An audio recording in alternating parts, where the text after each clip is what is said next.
Ladies and gentlemen, please welcome the Amazons.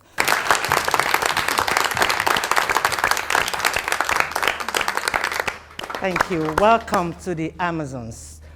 Tonight on the show, we are talking office romance. I'm Aisha Falude, and my ever delectable co-presenter, Bimbo Thomas. Thank you, Aisha. Office romance.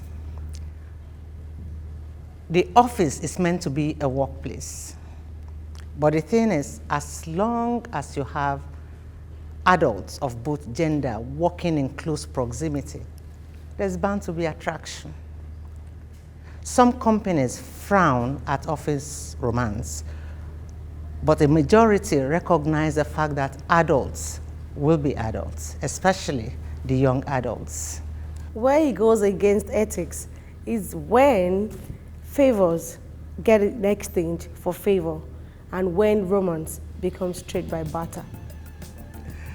That is our story today on the Amazons. We are looking and discussing the pros and the cons of office romance. We'll be back talking after the break.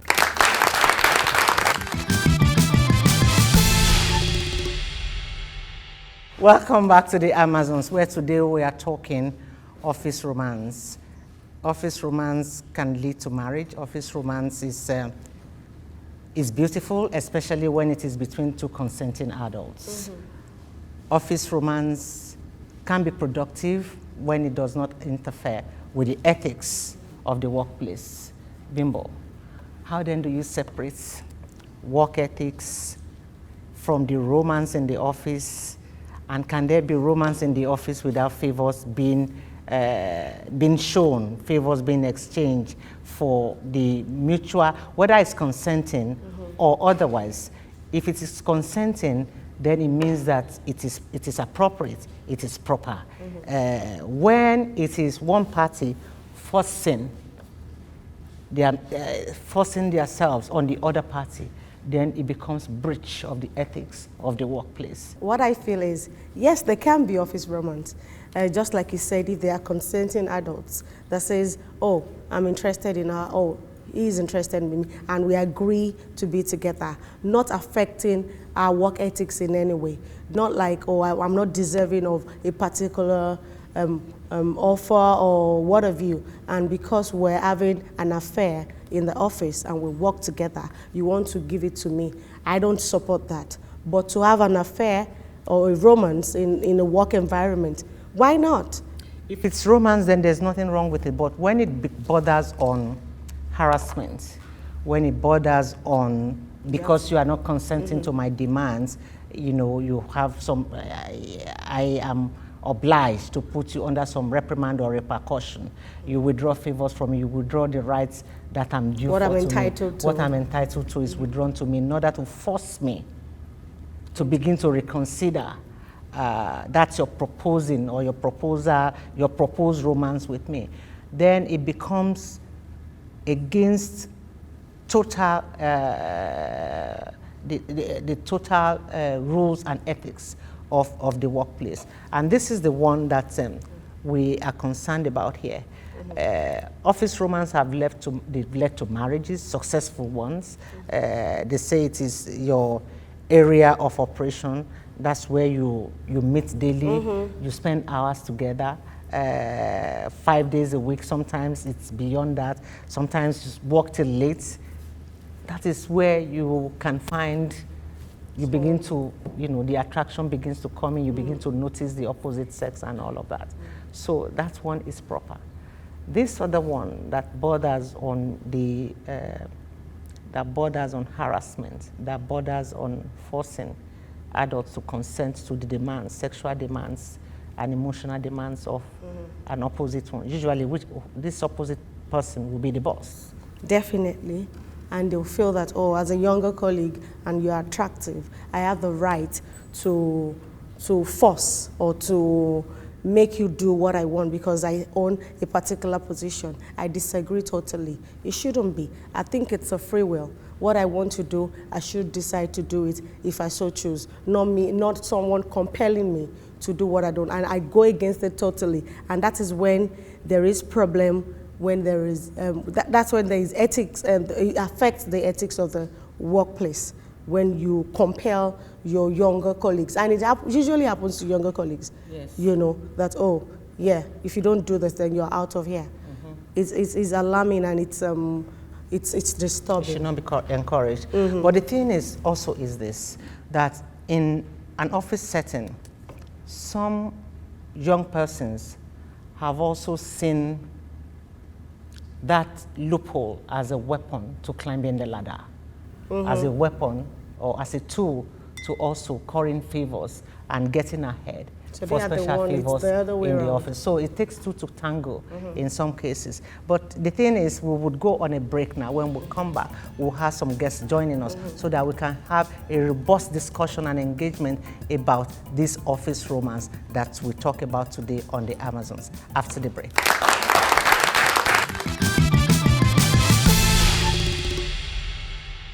In labor law, there is no offense against office romance.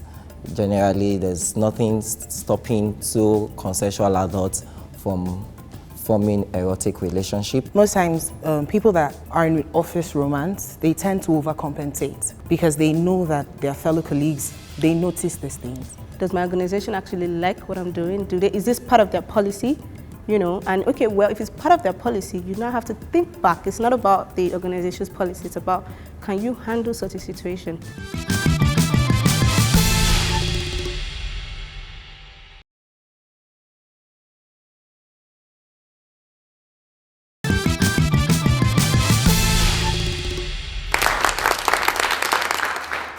Welcome back to the Amazons. Today on the show, we are discussing office romance. Bimbo and I were just having a pre-guest discussion, and we have said it can be, you know, office romance can be productive. Sometimes it can lead to marriage, but sometimes when it is not between two consenting adults, it can have its own repercussions. We have Precious Ijara.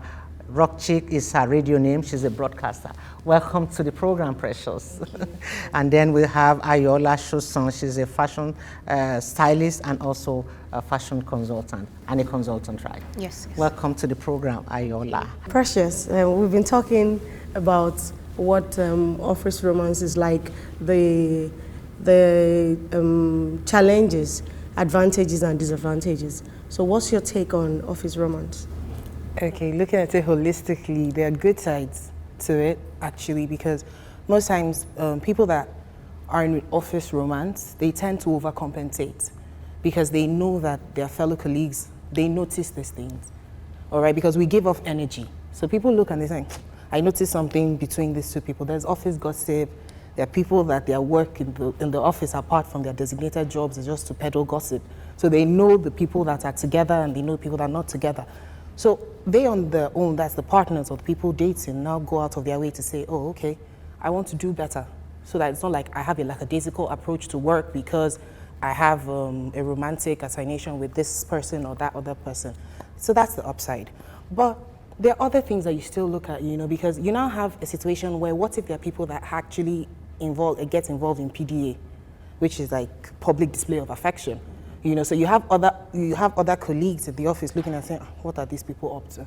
So you have people grunting behind them. You have people complaining, all right? But even though like there's some things that workers, like the bosses can do, they'll just start putting them in teams to work together because since these people, you people are obviously working together. So you guys rather just work together because that will also make them, you know, look for more genuine and, you know, ingenious ways, yes, to go about their duties, all right? But the demerit of it is that some of them now think maybe you're involved like in a hierarchical way. Like, okay, there's a top boss and there's the subordinate. So the subordinate now looks and says, oh, you can't sit with me, all right? I talk to the boss when the boss is no longer a boss, all right?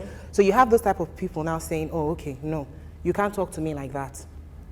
I won't take it from you. All right, and the truth of the matter is that the boss might, for the fact he went after him or her, there's something that he wanted, and he might still want to keep going, all right? So you find people now start giving them that kind of demigod kind of position. Don't talk to her, she's with a girl. You know, those kind of things happen, and it can actually be a demerit. Okay, Ayola, office romance between two consenting adults, young adults, it has potential. You know, something can come out of it. But that between the boss and this young person, you know, is not so ethical. It should not be encouraged.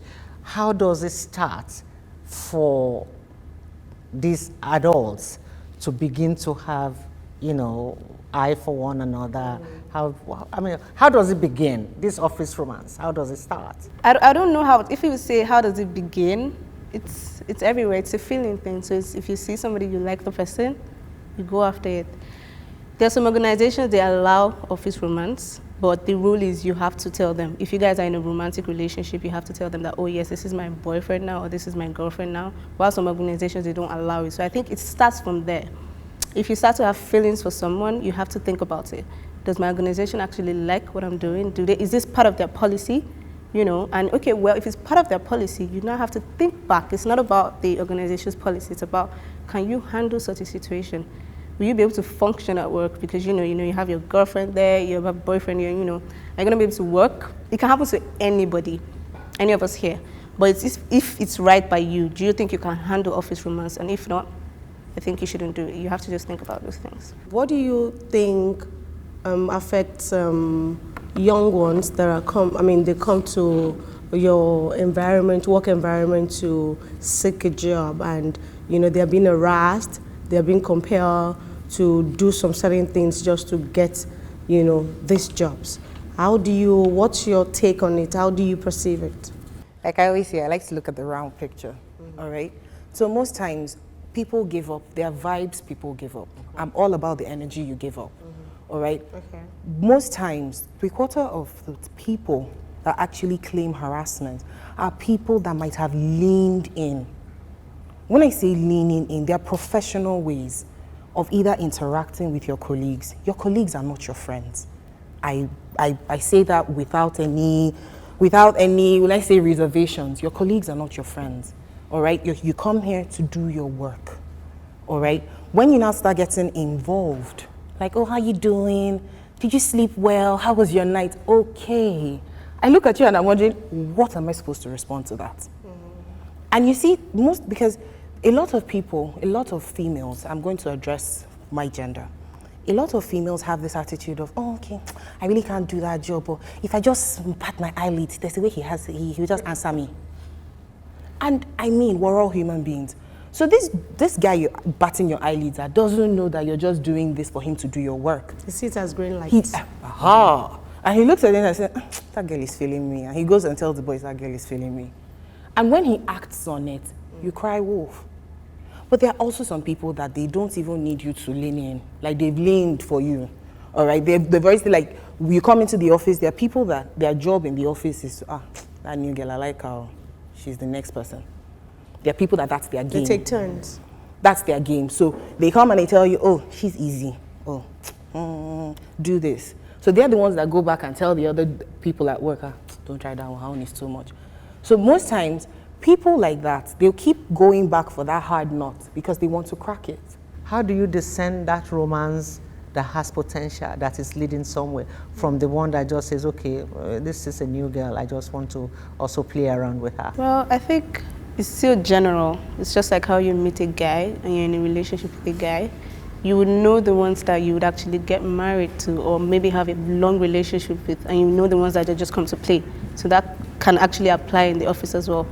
If you're the guy that doesn't know that you're in the office environment and there are certain things you cannot do in the office and you're in a relationship, if he doesn't respect you as a woman to do certain things, then you should know that guy doesn't have your best interest at heart. If the situation whereby you're in the office is not helping you based on office work, maybe reminding you, oh, there's a project, how's your project going, are you done with your project, what's your deadline, can I assist you? You could tell that that person is actually looking at your future, the person actually wants you to stay in the organization, as opposed to somebody that, oh, let's go on lunch break, oh, let's go and eat, oh, are you not done working? You could tell that this person doesn't have your best interest at heart. The person just saw your work and said, okay, well, this is nice girl, or, you know, someone that's always coming into your office, because sometimes that happens where I work. There are people that just come and distract you. And you're like, I'm working. As opposed to somebody that I have friends that actually come in and they're like, oh, what are you doing? You look stressed. Do you need to help you? What's your project? Do you need to, guide? I've done this before. You could tell that that's even, we don't have a relationship, but that's a friend that wants to help you. And I think there's certain limits to it.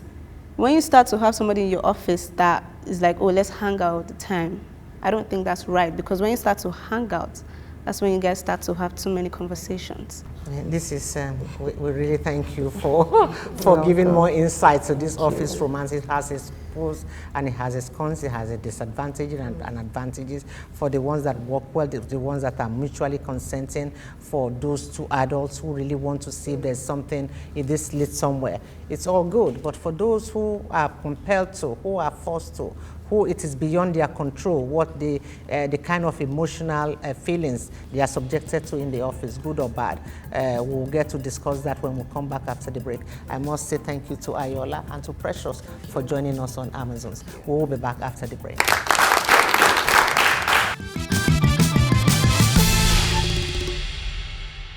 If we are talking about companies in Nigeria, most companies in Nigeria really do not have remedies for sexual harassment because they are interested in their brand, they are interested in their reputation.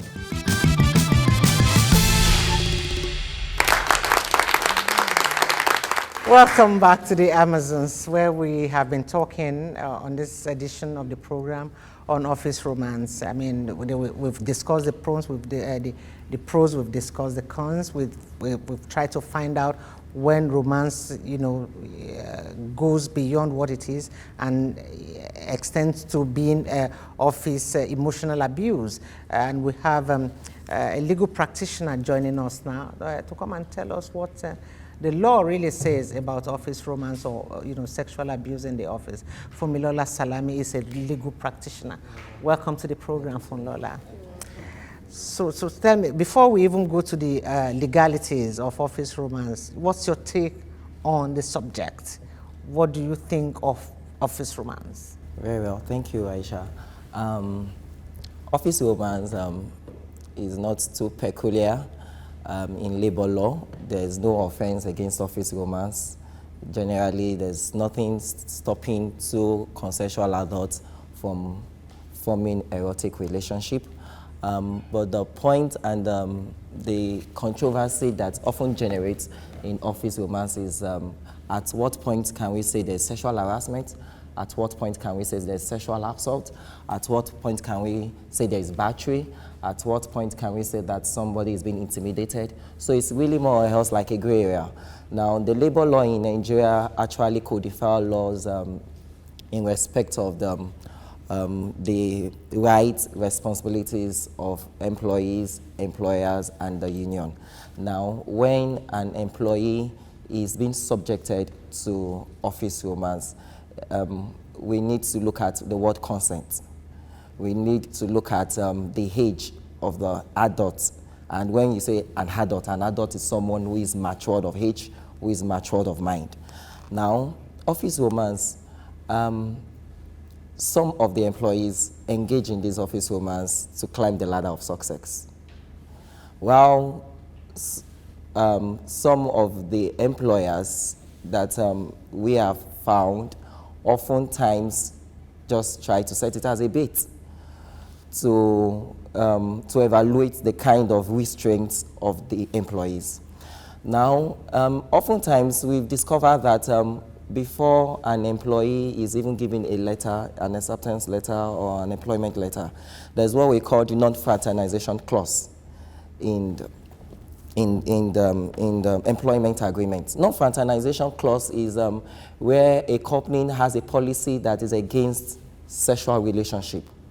Now, if you look into the banking industry, it will be very difficult for you two workers to be engaged in office romance and they'll be productive. It will affect their concentration, it will affect their focus, it will affect their interaction with other colleagues, with other clients, with their customers.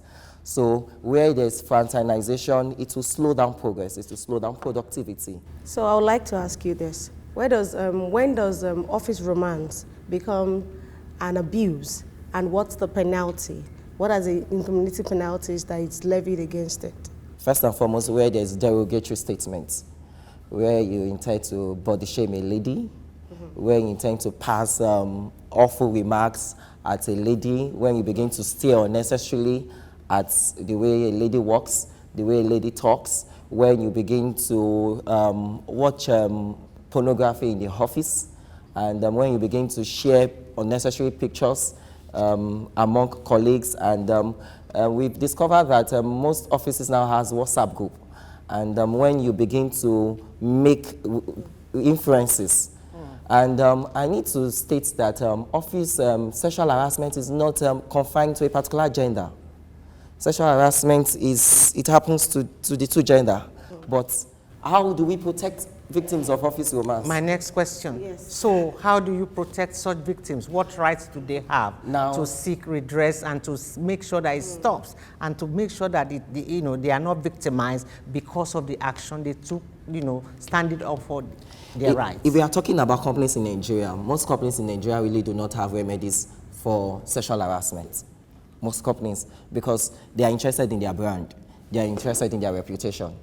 So where the victim tries to escalate the matter to either the law enforcement agencies, I can tell you that the first thing that comes to the mind of an entrepreneur, or a mind of a CEO, is that the name of my company has to be protected. So we really do not have mechanisms that protect victims of sexual harassment. But be that as it may, there are steps to be taken. Now, if you are a victim of sexual harassment, document it. Play along. Tell the person to send you emails. Tell the person you have text messages. Record your audio conversations. Now, if you are able to document this, then report to the necessary police agents, the law enforcement officers. So those who serve as those who serve evidence. at the fact that it will take it out of the realm of speculation. Okay. It will take it out of the realm of hearsay. Because we know that in companies there are closed circuit TV, CCTV, but no company will release that to the public. Because they know they'll be short of best hands, because by the time the public get to know that, oh, this employer does this.